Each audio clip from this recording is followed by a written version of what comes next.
Hi guys, welcome back to my YouTube channel, and in today's video I'm going to be showing you how to design an online banking website with features like cash transfer, loan application, SMS and email alert, Bitcoin deposit and transfer, and it's going to be mobile responsive.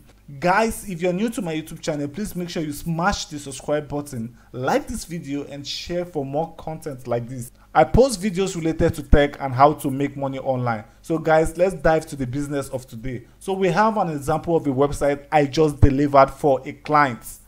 So here's an overview of how this website looks like. So we have the banking services, we have borrowing, which is the loan and mortgage, and we also have investing. So on this website, you can make investment, you can also apply for loans, and then we have the full banking system integrated on this website. So this is the login page. You can log in directly to your user account directly from the website homepage. You can also decide to sign up if you don't have an account already. So I'm just going to scroll down.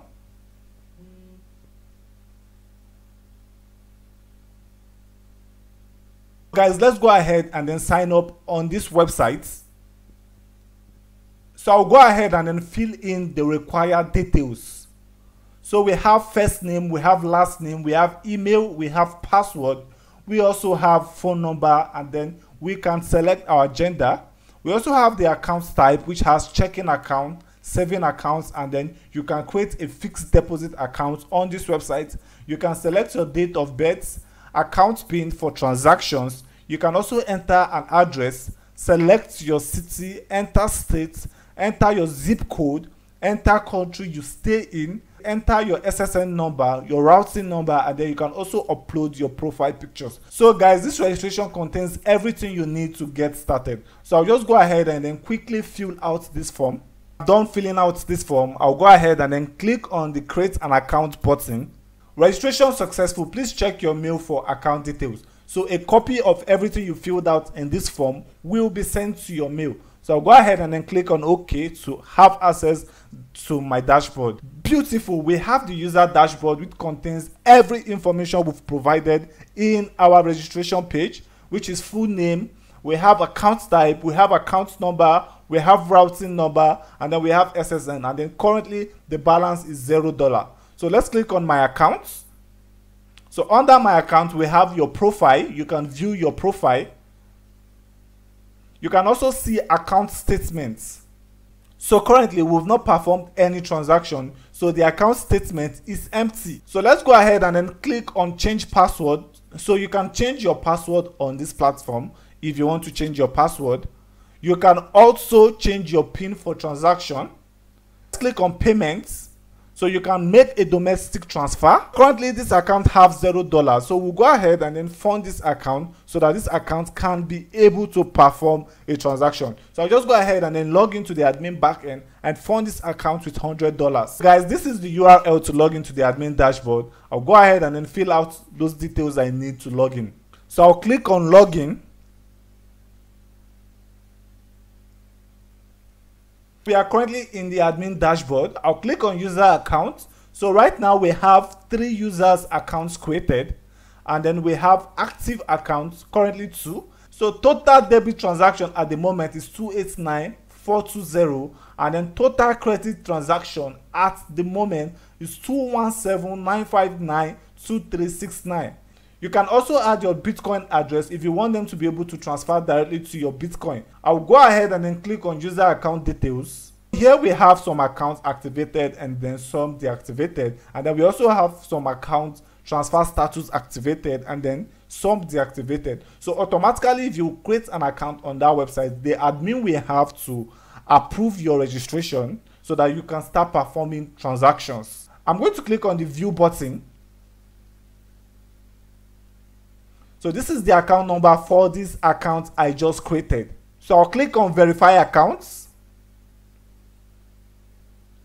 Account verified successful. So I'll also activate transfer.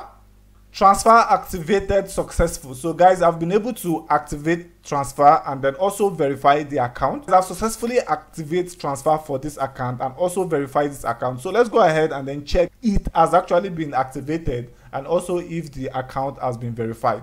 So if you notice here we have transfer status activated and then account status verified. I'll go ahead and then fund this account. I'll scroll down and then put an amount of $100, and then I'm going to select credit fund. So you can either credit or debit this user account, and then I'll go ahead and then put my transaction description and then click on credit. So guys, I've been able to credit this account. If you notice, we have balance $100. I'll go ahead and then refresh my user account. So currently on the user account, we have $100 as the balance. To make a transfer, I'm going to put in the routing number to the accounts I want to transfer to. I also put in the SWIFT code, the beneficiary name or organization name. I'm also going to put an amount. If I put in $50, charges of $10 will be deducted from this account. Put in the beneficiary account number, the beneficiary account name, and then the details of the transaction. For instance, the narration of the transaction. So after filling out this field, go ahead and then click on transfer. Then you'll be able to transfer the $50 to the account you've provided. So let's go ahead and then click on payments. So under payments, we have domestic transfer, we have international transfer, and then we have payment history. So after a transfer has successfully been made, you can click on your payment history to view all your transactions. The same process you are using for the domestic transfer, you can also use that for the international transfer. So let's go ahead and click on cards, how to apply for cards. So to apply for cards, you have to put in phone number, you have to put in your account number, and then select the card type you want. Is it MasterCard? Is it a Visa card? And then you go ahead and then click on apply for card. You can also apply for loan on this platform.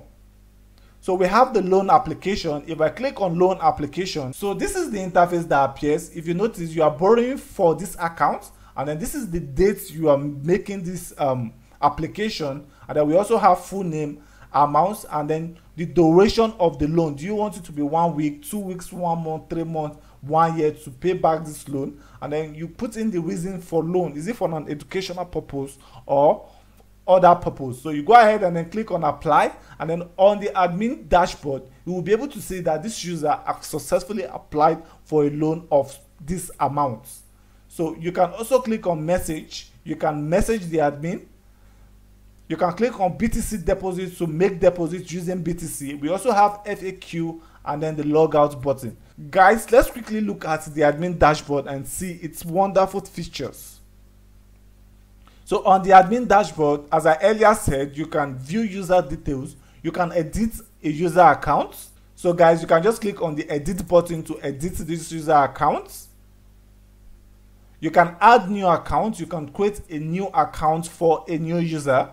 So you can manage news. You can also manage cards. We have 3 people who have made card application. So we have delete, we have approve. So literally all these accounts here are not activated yet. So let me go ahead and then activate an account. I'll click on activate. So guys, card application have successfully been activated for the accounts I just created. So I'll go ahead and then click on loan management to view all loans. So we have a user who has applied for this loan. This is the account number of this user, the email address, and then the amount he applied for, and then the duration he has promised to pay back, reasons. So currently this account loan application is approved. You can decide to delete the loan application or approve the loan application. So guys, this is how you can manage loans. So guys, you can view all mobile deposits, and then you can also configure your account. If I click on settings, it's going to bring out an interface whereby I can configure my account, put in my bank URL, my SMS ID, my SMS token, is it Naira or dollar. You can also put your branch and so on, guys. You can also put an email address, phone number, and then the charges you want to charge for each transactions. So you can also change password if you want to change password for this admin. Then you can view all messages, view all BTC deposit, and then you can view all transactions in general. There's no doubt, guys, that we do have a wonderful features on this website. So we'll look at how to design a bank website exactly like this. So right now I'm logged into my cPanel. I'll go ahead and then create a subdomain. So on my subdomain, I'm going to put in bank.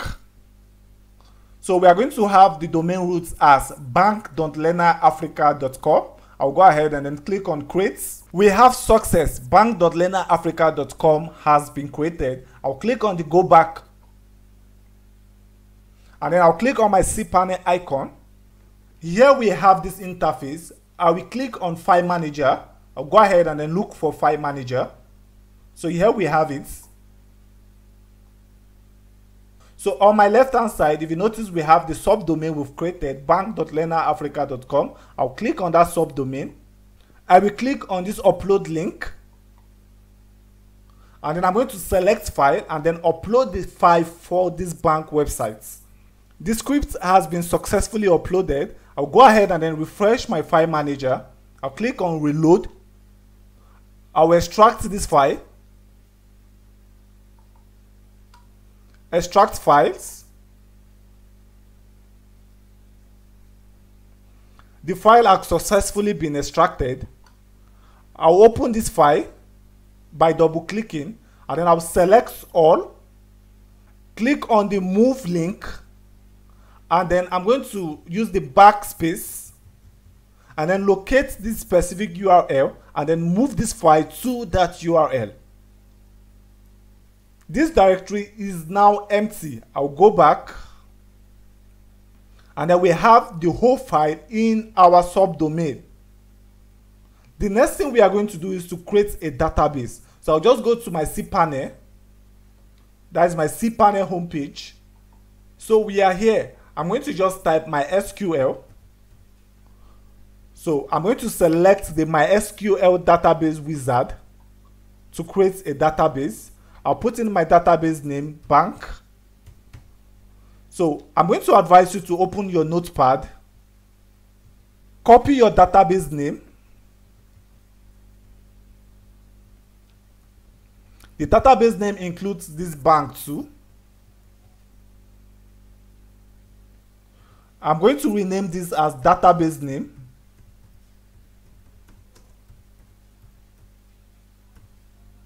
I'm going to click on the next step. I'm going to set my database username. I can just call the username as bank projects.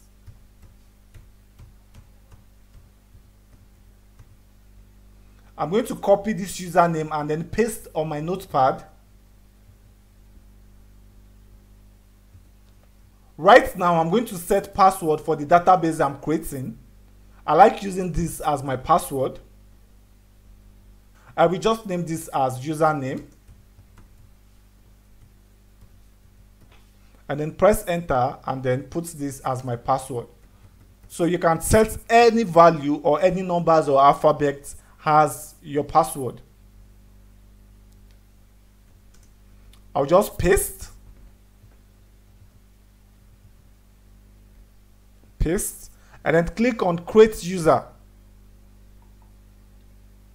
You have successfully created MySQL named Learner Bank Projects. So go ahead and then activate all privilege. So you also have your database details you've created here. Then the next thing you are going to do is to click on make changes. I just scroll down and then clicked on make changes, and then the user Learner Bank Project was added to the database Learner Bank successfully. So let's go ahead and then link this database to our bank scripts. I'll go to my file manager and then scroll down. I'll click on the web.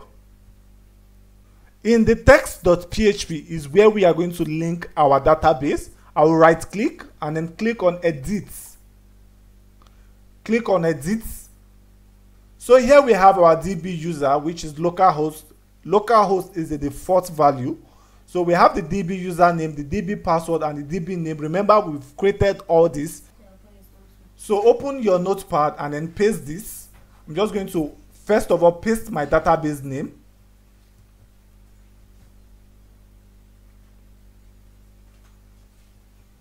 I'll go ahead and then copy my database username.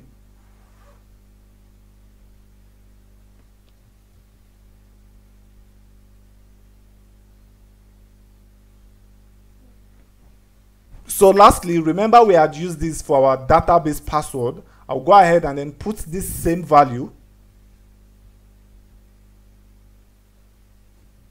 and then click on Save Changes. Go ahead and then visit your website. We've successfully linked the database to our website, so we don't have much to do anymore. We are going to visit our URL, which is our subdomain we've created, that is bank.learnerafrica.com. And then I'll click on Enter. So great, we've successfully installed this bank scripts. So the next thing we are going to do is to change this logo, change this phone number to our phone number, and then put in our email address whereby we want our customers to be able to reach out to us. So you are going to go to your file manager. I'm just going to click on Back, and then click on Back. I'll scroll down and then look for index.php. So this is my index.php. I'm going to right click and then click on Edit. Edit. I'm going to look for where the logo is linked to. So first of all, I'm going to change my title. So we have title here as standard charter. So we have the title here too, standard charter. So immediately we change this title, the title here is going to change to our website's title. So I'm going to put Learner Africa Bank here.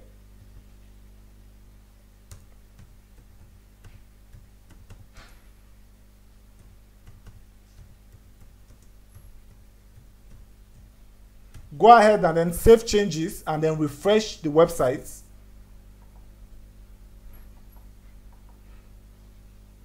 So guys, we have Learner Africa Bank as our title. Let's go ahead and then change the logo.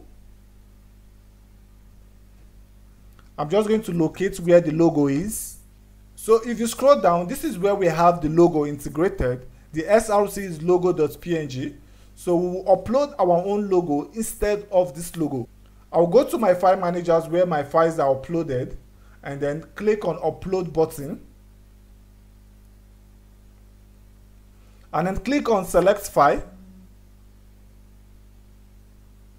So I'll go to Download. So under Download, I have logo 2. I will upload this logo 2. So logo 2 has successfully been uploaded. I'll go to my index.php and then linked this logo 2.jpg.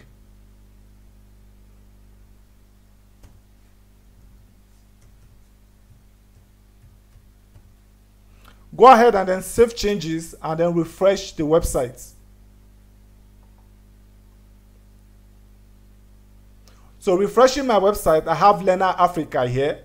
We are going to change the phone number and then email address whereby you can reach out to them provided here to contact@learnerafrica.com. I'll go to my index.php and then scroll up a little bit. So this is where we have need help, contact us. I'll just change the phone number to our personal phone number.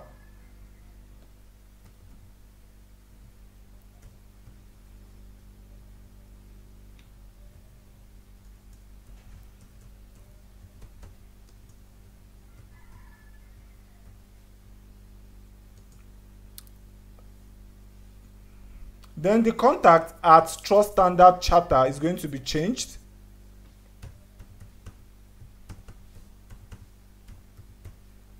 And then same thing with the support. I'll just go ahead and then copy and then paste this here. I'll go ahead and then save changes. Refresh my website. So we have the phone number we've replaced it with and then the email address which we've changed. And then I'm going to scroll down to see if there's any other thing left. So we'll have to change the footer logo also. I'll just go to my index.php and then scroll down. So to avoid the stress of you scrolling down to look for where the footer logo is, you can just click on Ctrl F. And then since we know that the logo name they are using for this script is logo.png, so automatically it brought out this logo footer.png. So I'll just change this to logo2.jpg.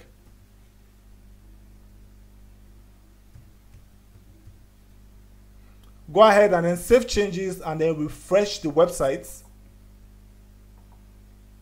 So we have our footer logo here.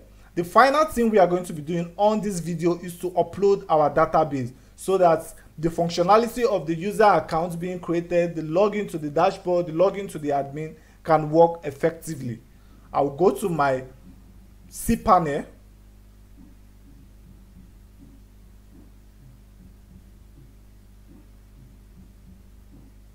And then in the search bar, I'm going to type phpMyAdmin.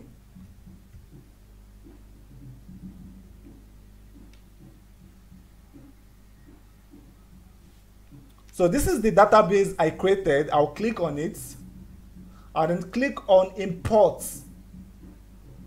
Click on choose file and then go ahead and then click on the go button.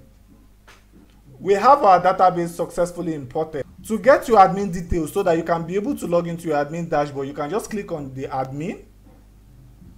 So these details will be used to log into our admin dashboard.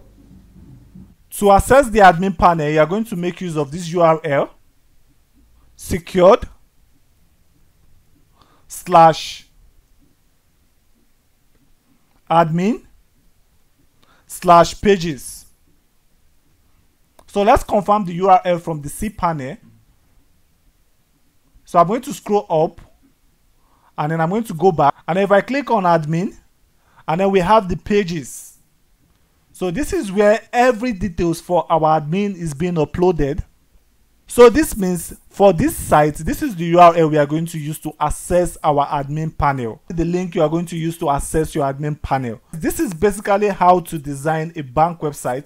If you know you enjoyed this video, please do not forget to hit the subscribe button, like this video and share.